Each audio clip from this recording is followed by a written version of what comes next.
Mr. President, The senator from Kentucky. the more things change, the more they seem to stay the same. Republicans won the White House. Republicans control the Senate. Republicans control the House. And what will the first order of business be for the new Republican majority? To pass a budget that never balances. To pass a budget that will add $9.7 trillion of new debt over 10 years.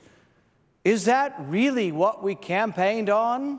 Is that really what the Republican Party represents? Our first order of business will be a budget that never balances. A budget that adds $9.7 trillion to the debt. And they tell us, oh, but it's not a budget. If you listen, they will say, no, it is a vehicle to repeal Obamacare. And yet I have the title in front of me. It says a concurrent resolution for the budget of 2017. We have special rules when you pass the budget that we may be able to repeal Obamacare, and I'm all for that. But why should we vote on a budget that doesn't represent our conservative view? Why would we vote on a budget that adds $9.7 trillion to the debt? Because we're in a hurry. We can't be bothered. It's just numbers. I was told again and again, swallow it, take it. They're just numbers. Don't worry, it's not really a budget. And yet, the legislation says it is a budget. The numbers say it will add $9.7 trillion of new debt. And so I say, if they're only numbers, and if the numbers don't matter what's in the budget, why don't we put numbers in the balance? Why don't we put a vision into the budget that represents what Republicans say they are for? Republicans say they are the conservative party. Are we? When George W. Bush was president for 8 years, the national debt went from $5 trillion to $10 trillion. The debt doubled under a Republican president and a partially Republican Congress. And yet the words were, well, he had Democrats to deal with, and if we could ever take all three branches of government, things would be different. The Republicans took over the House in 2010. They still didn't control the Senate, but they said if we only controlled the Senate, we could be the conservative party again. We've had an election. The conservative party, the supposedly conservative party won. Republicans control the House, the Senate, and the presidency, and the first item of business for the Republicans will be to pass a budget that never balances. A budget that will add $9.7 trillion to the debt over 10 years. This sign could have been put up for Obama's first budget. Every Republican railed and said, $10 trillion. President Obama will add $10 trillion, and he did. President Obama doubled the debt again. It went from 5 to 10. The national debt went from $5 trillion to $10 trillion under George W. Bush, and then it doubled again under President Obama. It went from 10 to nearly 20. And what are we looking at here? More debt under a solidly unified Republican Congress and a Republican president. So you might scratch your head and say, the more things change, the more they stay the same. Is it all smoke and mirrors? Is there really a difference? Are Republicans different than Democrats? Pretty important question. We are in such a hurry to repeal Obamacare. I'm all for it. As a physician, nobody thinks that Obamacare has been worse for the country. Nobody other than me thinks it is a terrible piece of legislation that has not helped the country and has inflated our costs and not helped. And yet, do we have to add nearly $10 trillion of debt in order to get at it? So as this moves forward, I will offer a replacement. I will offer my own budget. I will offer to strike and remove $10 trillion worth of debt, and I will offer my own budget that balances within 5 years. How do we do it? We give the authority to make the cuts where they should be, where they're most wasteful in government. And we offer this budget by simply freezing expenditures. You don't have to cut any expenditures. Every department of government could get what they got the last year. If you think some departments of government need more money, cut other departments of government. Frankly, there are some departments of government you could eliminate and you would never know they were gone. If the Department of Commerce were gone, a few corporate executives would not be able to fly around on government jets. They could fly around on their own jets. You would never know the whole entire Department of Commerce were gone. You can cut spending. You could actually not get to the balance by not cutting anything. So here's what happens. If you freeze the on-budget spending, within a little over 5 years, your budget balances. I remember a time when there were the moderates who were for freezing spending and the real conservatives were cutting spending. Now nobody's for cutting spending. When I bring it up that you cannot balance the budget, you can absolutely not balance the budget if you're not willing to look at entitlements. You know what I'm told by many well-meaning Republicans? Don't write it down. Don't put it on paper, because people will be upset with you if you explain that to save Social Security, to save Medicare, you will have to reform these entitlement programs. They say, let's just talk about waste. Let's just talk about fraud and abuse. And I do, and we should eliminate all of those. But guess what? If you eliminate all of the budgetary spending that we vote on, this is called the discretionary spending. This would be the military and all the rest of the non-military. It's about $1 trillion, not including the entitlements, Social Security, Medicare, Medicaid. If you did just the military and the non-military and you reduced it 10% a year for 10 years and you virtually wiped out all of discretionary spending, you still don't balance the budget. So really, you're not a conservative if you're not willing to look at all government spending. The budget cannot be balanced, and the budget will never balance unless you look at entitlements. What does that mean? It means that because of demographics, this means that we had big families 60 years ago, 3, 4, 5 kids a family, and now we have less than 3 kids a family, probably 2 kids a family. So you had all the baby boomers born right after World War II, and they're all retiring, 60 million of them. So this huge population boom, and you don't have as many workers. So the demographics aren't working. You add to that the fact that we're living longer. So when Social Security was started, the average life expectancy was 65. So it worked pretty well as a pension plan because you died. But now it's great. We're living on average to 80, and if you make 80, you may well make 90. What a great thing, longevity. But it's not working. Social Security's not working. We spend more on recipients than we bring in the tax. Medicare's even worse. The average taxpayer pays about $100,000 over their lifetime in Medicare taxes. The average recipient takes out $350,000. How big a problem is this? Medicare's $35 to $40 trillion in the hole. It is inexcusable that we're not talking about how we fix Medicare. It is inexcusable that we're not talking about how to fix Social Security. If you don't fix them, there's going to be a cliff. Within about a decade, the cliff is so severe that everyone on Social Security will suffer a 20% decline in their monthly check. It'll happen all at once if you don't fix it. Can you fix it? Yeah, you got to talk about it. But what we are doing today is kicking the can down. We got our focus on Obamacare, but we're taking our focus off the debt. As bad a problem as Obamacare, as much as it's disturbed and destroyed and distorted the health care market, it may well be that the debt's a bigger problem. So it's not a popular stand that I take today. I will be the only Republican to vote against the Republican budget. That won't be popular. But I ran for office. I left my medical practice. I am away from my family. I spend long hours traveling up here because I'm concerned about the debt. We borrow $1 million a minute. The debt threatens the very foundation of our country. And yet here we are. The Republican Party controls the House, the Senate, and the White House. And in their haste, they put forward a budget that's going to add this much debt. This is what the debt's been doing. Here's 1980. You see the growth. It's become exponential, the growth of the debt. This should worry every American. But here's the Republican 10-year budget that we're getting ready to pass. It's virtually a vertical line of accumulation of debt. People will say, but how could we ever cut any spending?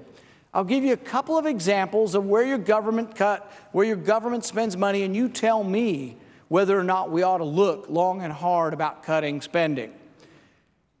There was a grant given for autism. I have a great deal of sympathy. I know children with autism, for $700,000. But you know what they spent it on? They spent it studying Neil Armstrong's statement. Remember, Neil Armstrong landed on the moon. He said, one small step for man, one giant leap for mankind.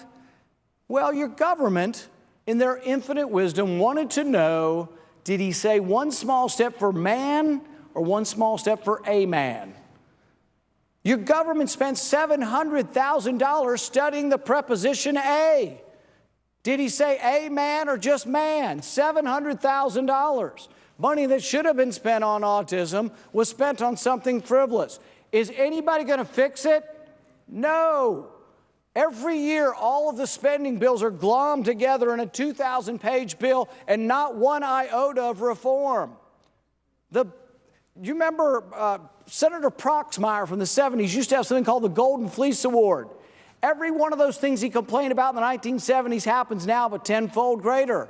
Nobody fixes it. We don't pass individual spending bills. We do continuing resolutions, which means we continue doing the same thing we've done over and over again.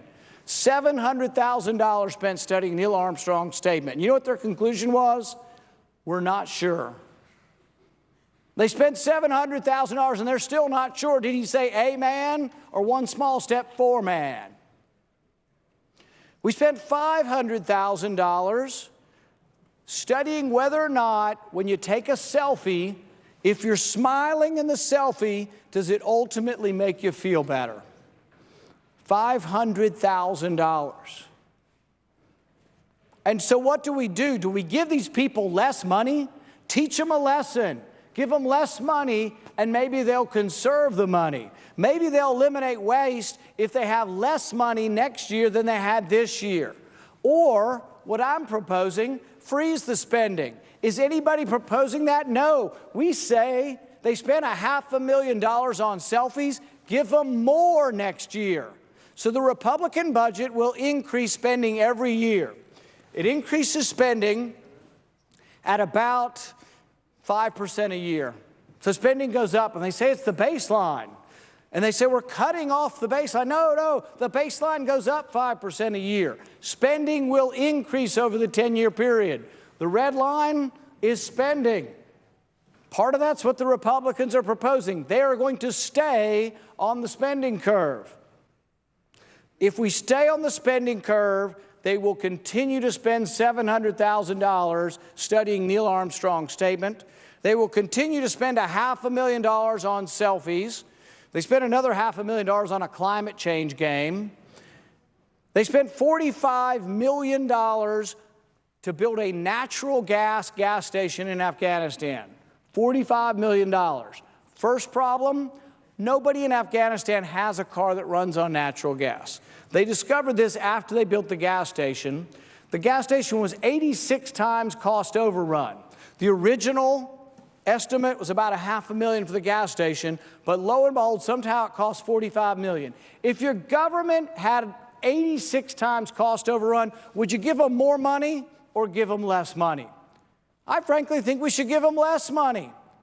If you give them more money, they will not waste it less. They will waste it the same or worse. They should be given less money. Mazar-e-Sharif is a city in northern Afghanistan. We built an $85 million embassy there. We signed a 10-year lease, and then somebody looked at the place and decided that since there were tall buildings surrounding the entire entity, that people would shoot down into the courtyard and kill our diplomats, and they said this building can never be occupied. After they spent $85 million, after they spent a 10-year lease. How will they get better? The people who made this decision, were they fired? No, they're federal employees, and you never fire federal employees. Will they make wiser decisions because we give them less money? No, we give them more money. You would be excused for being upset if you went and voted and said, I'm going to vote for the conservative party. If you went and voted and said, I'm going to vote for the party that's going to balance the budget, wouldn't you be upset? Wouldn't you wonder which party that is? This is the spending curve. We're going to add $9.7 trillion in 10 years. And yet they say, oh, no, this isn't really a budget. I've got it in front of me, though. It is a budget. There is no reason why Republicans couldn't have put forward a budget that doesn't add all the red ink. We're at $20 trillion. We're going to go to nearly $30 trillion under the Republican plan. My goodness, what happened? Where is the conservative party? Where are the conservatives in Congress that would say enough's enough? Now they say we just have to be done with this. Don't distract the little people. Don't let the people of the country know that we're voting on a budget. We're going to call this the vehicle to repeal Obamacare. Well, that's not what it is. It's a budget. And we have special rules for dealing with the budget that allow us to repeal Obamacare, which I'm all for, but this is a budget. And they say, well, how could we get the votes? No Democrats will vote for this budget. This is a Republican blueprint. Not one Democrat will vote for this. So this is what Republicans are for. This is the blueprint that the Republican Party says they're for. $10 trillion worth of new debt. I'm not for it. That's not why I ran for office. It's not why I'm here. It's not why I spend time away from my family and from my medical practice. It's because debt is consuming our country. There is a time and a place to debate Obamacare, and I'm more than willing to debate that, but this is a budget. This is a vote on a budget. They say it's just a gimmick. It's just a game. The numbers don't mean anything. Well, if the numbers don't mean anything, put honest numbers in there or put conservative numbers in there. I, for one, will put forward a conservative opposition to the Republican majority's budget. I will put forward a budget that freezes spending and balances the budget over a 5-year period. Would there be some agencies that would get less money? Yes. But it would force us to go through the government and pick and choose what is good spending and what is not good spending. If you go through, we have a waste report that we put out, and if you'll look on our Facebook, you can find our waste report. Hundreds. I listed 4 or 5 of the most egregious. There are hundreds and hundreds, if not thousands, of things we shouldn't be spending money on. I'll give you another example. We've spent $100 billion, or we've sold $100 billion worth of weapons to Saudi Arabia. They were wanting to spend money giving F-16s to Pakistan. You pay for them and give them to them. There's riddled throughout the Pentagon. Look, the Pentagon has never been audited. You're surprised? Government that's never been audited. The Federal Reserve's not audited. The Pentagon's not audited. And so what is the Pentagon's response to being audited? The Pentagon says to us, we're too big to be audited. I don't know about you, but that makes me kind of angry. That a part of your government, even a necessary part, such as national defense, says they're too big to be audited. Meanwhile, we have $85 million embassies built that will never be occupied, $45 million gas stations that will never be used. I think it's time that we look at and say, enough's enough. Don't give government more money, give them less. Government, they haven't been a good steward of your money. It's often asked, the question is asked, are the people who spend your money, are the people involved in government inherently stupid? It's kind of a debatable question. I think they're mostly well-intentioned. I don't think they're inherently stupid, but I do think that they don't get the right incentives. Because there is no profit motive in government, because there is no rationale or modus to conserve, money is spent. And because of sheer laziness and ineptitude, we continue to pass the spending bills, glommed together, thousands of pages without reform. But I won't be party to that. I won't vote for the spending bills that are not individualized and don't have reforms in them. I won't vote for budgets that never balance. So while I may be a lonely voice on this issue, I will continue to bring up to the American people that it is important not to add more debt. It is important to slow down the accumulation of debt. It is important that we have a $20 trillion debt, and I'm not willing to add $10 trillion more in debt. So, Mr. President, at the appropriate time, I will introduce an amendment that will strike and replace this budget. And in its place, I will put forward a conservative vision for the country, a vision of a balanced budget that balances within 5 years. Every Republican in the Congress that has been here for a while has voted for a balanced budget amendment. Interestingly, the balanced budget amendment has, which would be an amendment to the Constitution, has within the balanced budget amendment, it has the provision that the budget would balance in 5 years. And even when Republicans get around to saying, oh, we'll have some gimmicks to balance in 10, 10's not what the amendment says. Why bother voting on an amendment if you're not serious about it? Republicans are completely in charge. It's a Republican document. It's a document I disagree with. And at the appropriate time, Mr. President, I will be introducing a replacement that will balance within 5 years and provides a conservative view for the country. Thank you.